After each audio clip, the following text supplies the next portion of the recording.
नमस्कार विद्यार्थी मित्रांनो. तर बघा, क्वेश्चन नंबर 10 मध्ये म्हटलं आहे की a particle performing linear SHM off period 2 pi second about the mean position O is observed to have a speed of b root 3 meter per second when a distance b meter from O. If the particle is moving away from O at that instant, find the time required by the particle to travel a further distance b. बघा, यामध्ये बघा, question read केल्यानंतर एक गोष्ट clear होत आहे आपल्याला की एक पार्टिकल आहे. ठीक आहे, त्याच्या मेन पोझिशन पासून, हे मेन पोझिशन ओ मेन पोझिशन आहे, त्याच्या मेन पोझिशन पासून पार्टिकल का बी डिस्टन्स वर, ठीक आहे, एका बी डिस्टन्स वर ट्रॅव्हल करत आहे. बी डिस्टन्स आहे, ट्रॅव्हल केला बी डिस्टन्स वर बघा, आणि तिथे गेल्यानंतर त्याची वेलॉसिटी आहे B root 3 metre per second. आपल्याला वेलॉसिटी दिलेली आहे. When a distance B metre from O, O पासून बी मीटर वर त्याची velocity B root 3 metre per second आहे. If the particle is moving away from O at that instant, बघा हे वाक्य समजून घ्या बरोबर. If the particle is moving away from O, म्हणजे एक तोच पार्टिकल जर ओ पासून दूर जात आहे ऍट दॅट इन्स्टंट, म्हणजे या इन्स्टंट वरून, ज्या इन्स्टंट वरून आपण कन्सिडर केलेला आहे पार्टिकल, ठीक आहे, या बी पॉइंट वर पोहोचलेला आहे पार्टिकल, तिथून आणखी बी डिस्टन्स वर बघा, आणखी बी डिस्टन्स वर तो पार्टिकल जात आहे. आणखी बी डिस्टन्स वर पार्टिकल जात आहे बघा, या इन्स्टंट पासून, या इन्स्टंट पासून. ठीक आहे, तर त्याला त्या इन्स्टंट पासून बी डिस्टन्स ट्रॅव्हल करायला किती टाइम लागते ते आपल्याला काढायचं आहे. Find the time required by the particle to travel a further distance b. T आपल्याला काढायचा आहे, टाइम आपल्याला काढायचा आहे. जर या इन्स्टंट पासून जर पार्टिकल अजून बी डिस्टन्स जर ट्रॅव्हल झाला तर त्याला लागणारा आपल्याला टाइम काढायचा आहे.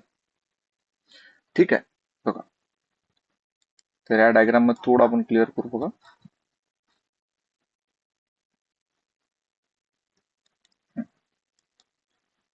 तर हा particle,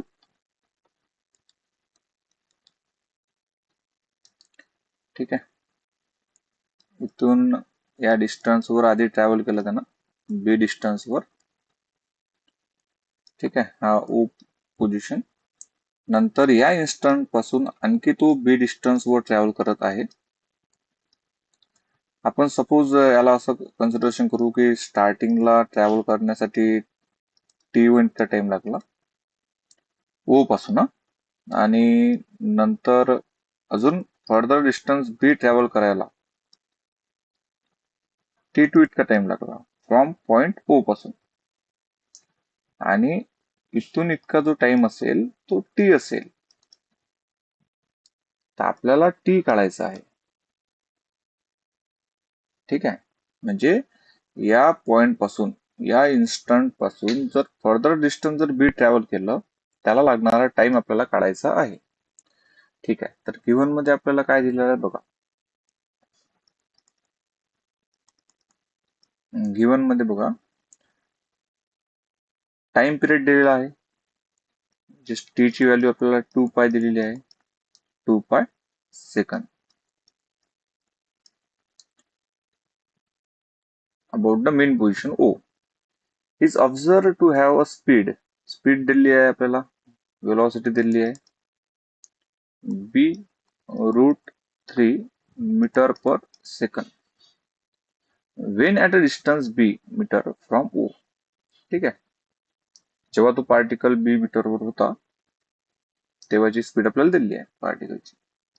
if the particle is moving away from point O, ठीक आहे, ऍट दॅट इन्स्टंट, या इन्स्टंटवरून जर पुन्हा असं मूव्ह झाला तर त्याला लागणारा आपल्याला टाइम काढायचा आहे. ठीक आहे. तर स्टार्टिंगला त्यांनी डिस्टन्स दिला, त्याला x1 म्हणू आपण. x1 किती मूव्ह झाला पार्टिकल? b metre. ठीक आहे, b मीटर मूव्ह झालेला आहे. त्याला लागणारा टाइम t1 आहे, जो आपल्याला माहिती नाही. ठीक आहे. नंतर डिस्टन्स त्याने अजून पुन्हा ट्रॅव्हल केलं, अजून डिस्टन्स पुन्हा ट्रॅव्हल केलं त्याने b. तर टोटल डिस्टन्स किती झालं मग? b plus b. ठीक आहे, टॉईस b. त्याला लागणारा टाइम तो पण माहित नाही आपल्याला. ठीक आहे, पण आपल्याला काय काढायचं आहे? टी काढायचा आहे. T1 पण काढायचा आहे, T2 पण काढायचा. पण आपल्याला क्वेश्चन मध्ये काय विचारलंय? टाइम काढा म्हणते. पार्टिकल जर या इन्स्टंट पासून जर ट्रॅव्हल झाला तिथून आपल्याला टाइम काढायचा आहे.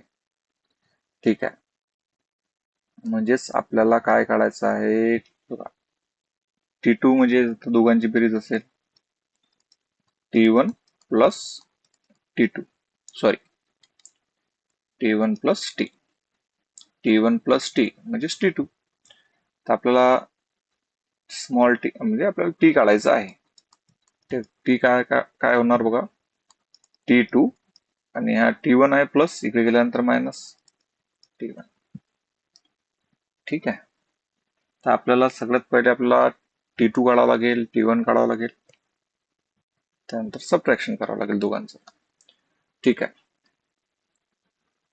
तर दिलेलं काय? व्हेलॉसिटी. तर व्हेलॉसिटीच्या फॉर्म्युल्यावरून आपण याला सॉल्व्ह करूया. तर व्हेलॉसिटीचा आपल्याकडे फॉर्म्युला आहे ओमेगा अंडर रूट ए स्क्वेअर मायनस एक्स स्क्वेअर. तर ओमेगा आलेला आहे, तर आपल्याला आधी ओमेगा काढावा लागेल. तर ओमेगा कसा काढता येईल? Omega equals to 2 pi by T.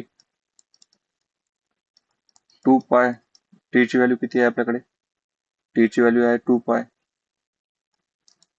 2 पाय गेट कॅन्सल, म्हणजे किती? 1. म्हणजे ओमेगाची व्हॅल्यू आपल्याकडे 1 भेटलेली आहे.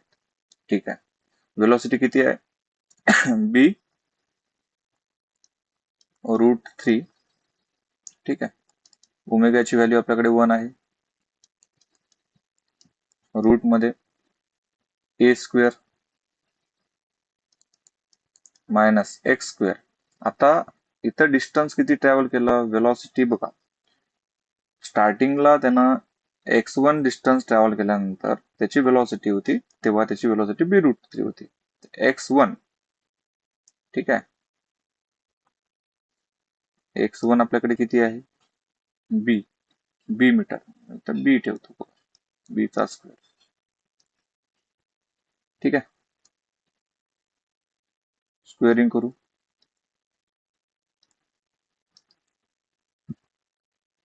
स्क्वेअरिंग केल्यानंतर काय होणार? बी चा स्क्वेअर आणि रूट 3 चा स्क्वेअर म्हणजे 3 बी स्क्वेअर, 1 चा स्क्वेअर 1, स्क्वेअर आणि रूट कॅन्सल म्हणजे ए स्क्वेअर मायनस बी स्क्वेअर. तर इथून आपल्याला ए ची किंमत भेटणार, ए ची व्हॅल्यू भेटणार आपल्याला.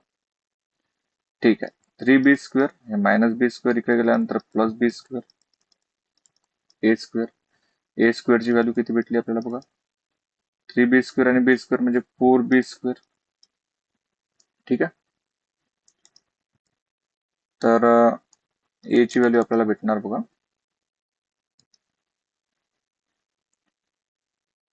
हा स्क्वेअर आहे, इकडे गेल्यानंतर स्क्वेअर रूट म्हणजे 4 चा स्क्वेअर रूट 2 आणि बी चा स्क्वेअर रूट बी स्क्वेअरचा बी, म्हणजे 2b आपल्याला याची व्हॅल्यू भेटणार,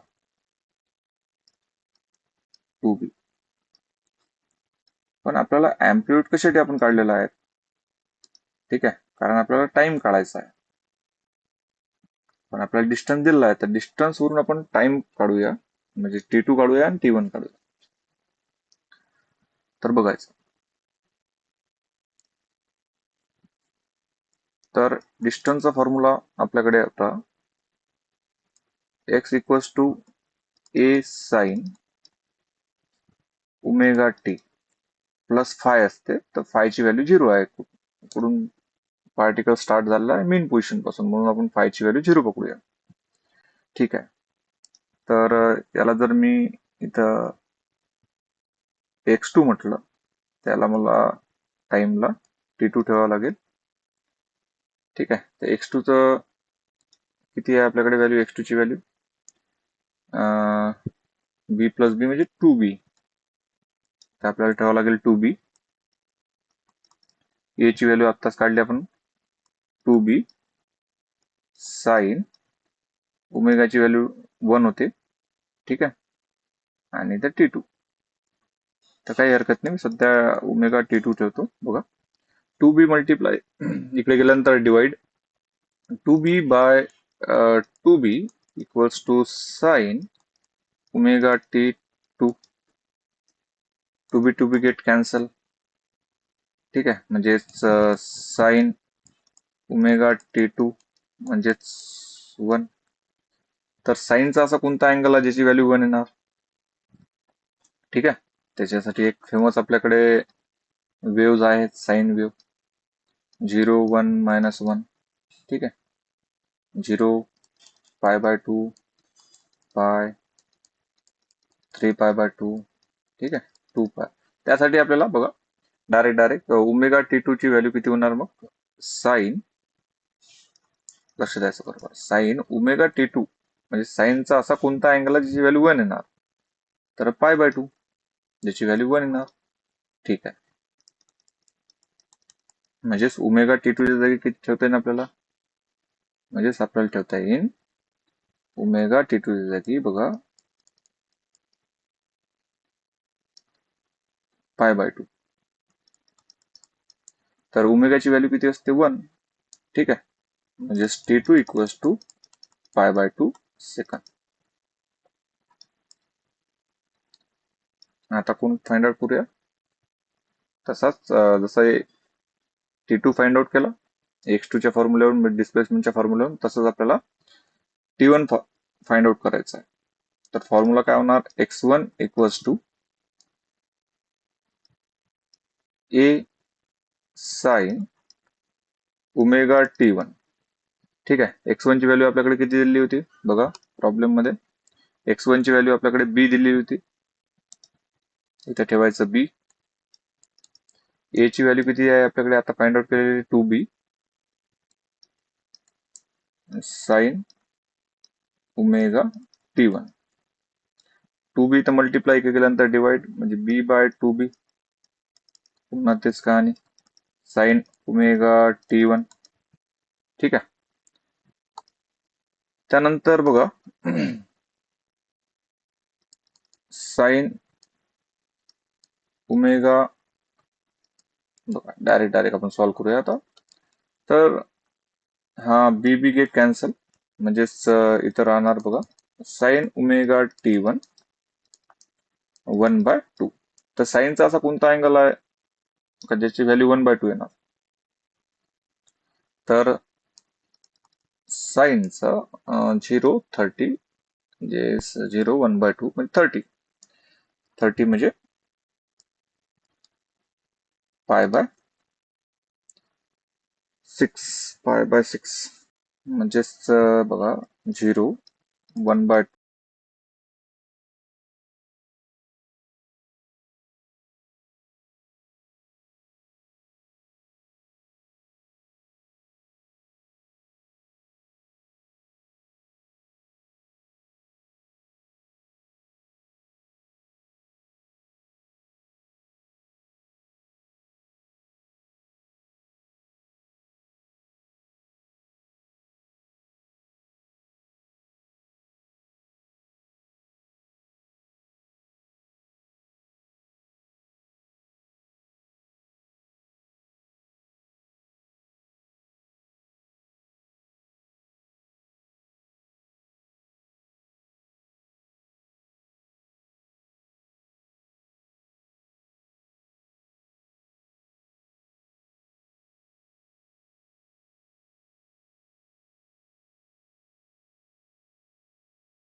तर क्वेश्चन नंबर 10 पाहूया.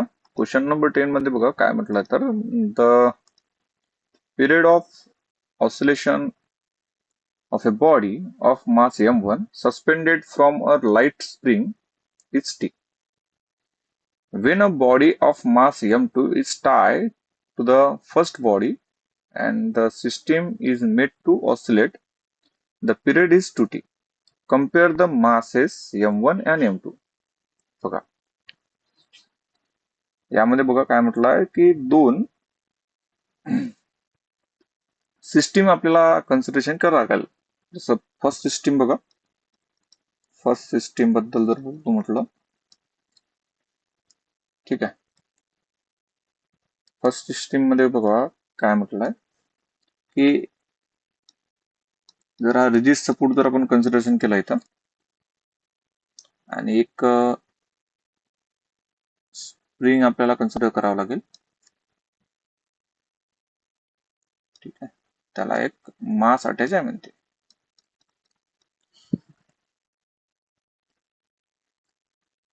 ते मास आहे म्हणते m1. तसा स्टेप तो स्प्रिंग घेतला आपण आणि त्याच मासला दुसरा मास अटॅच केला. म्हणजे हे m1 मास आहे ऑलरेडी, आता दुसरं मास अटॅच केलं म्हणजे त्याला आपण m2.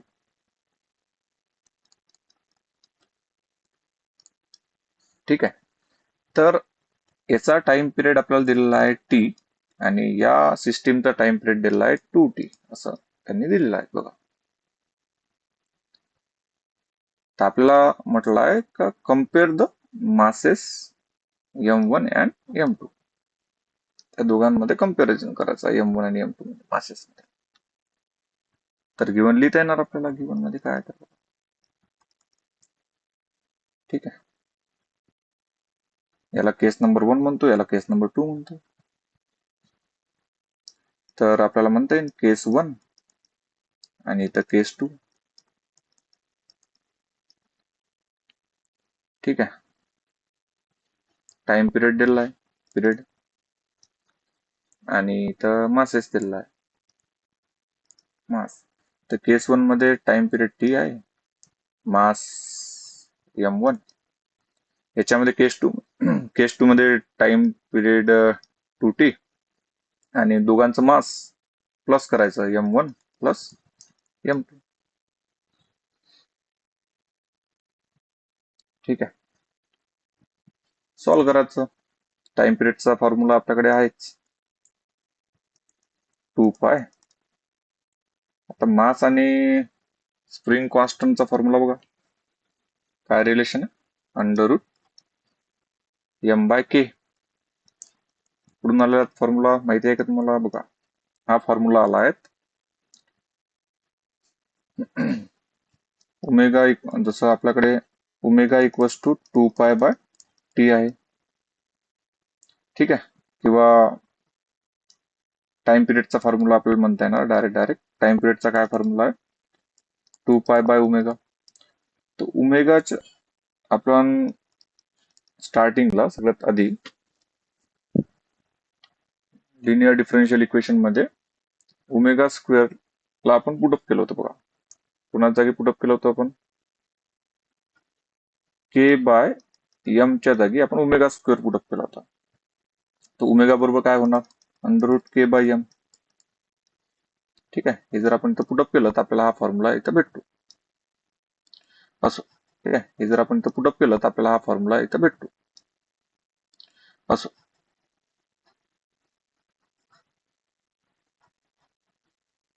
बघ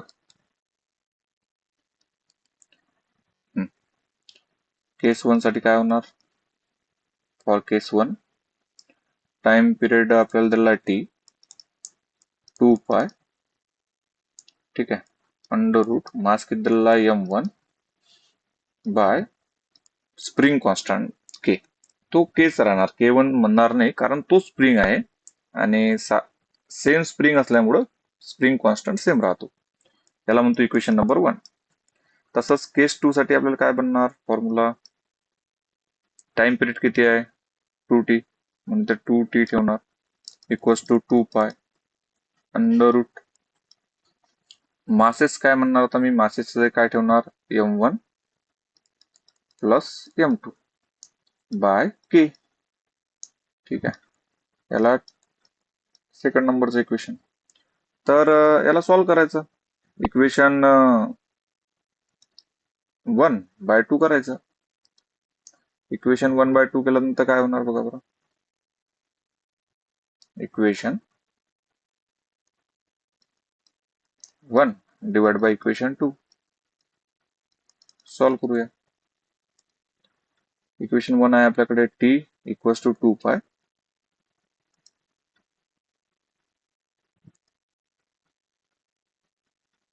t by t equals to 2 under root m1 by k. तसंच आपल्याकडे इथं 2t equals to 2 under root m1 plus m2 by k. ठीक आहे, सॉल्व्ह करायचं बघा. काय होणार, t get cancel, 2 get cancel. इथं काय राहिलं बघा 1/2. ठीक आहे, रूट के गेट कॅन्सल म्हणजेच काय राहिलं मग. याला मी कंबाईन रूट करून टाकतो. वरता राहिला m1 आणि खाली काय राहिलं m1 प्लस m2 रूट अशा टाईपचं.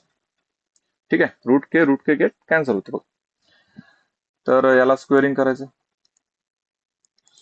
स्क्वेअरिंग तर काय होणार 1 चा स्क्वेअर 1, 2 चा स्क्वेअर 4. इथं स्क्वेअर आणि रूट कॅन्सल म्हणजेच वरता राहिला m1 खाली राहिला m1 प्लस m2. तर याला सॉल्व्ह करायचं बघा. क्रॉस मल्टिप्लाय करायचं. जसं m1 प्लस m2 इंटू 1 म्हणजेच m1 plus m2 equals to 4 into m1 म्हणजेच 4m1. m1 ला त्या साईडने न्या. ठीक आहे, म्हणजेच m2 equals to 4 m1 minus m1. तिथं राहिलं बघा 3m1. 4m1 मधून m1 गेला 3m1. इथं m2. तर आपल्याला कंपॅरिझन करायचं आहे. ठीक आहे, मासेसचं. तर 3 ला इकडे आणतो म्हणजेच 1/3 होणार आणि m2 तिकडे नेऊ म्हणजेच m1 बाय m2. तर हे झालं comparison. m1 by m2 equals to 1/3. मासेसचं कंपॅरिझन पाहिलं आपण. ठीक आहे.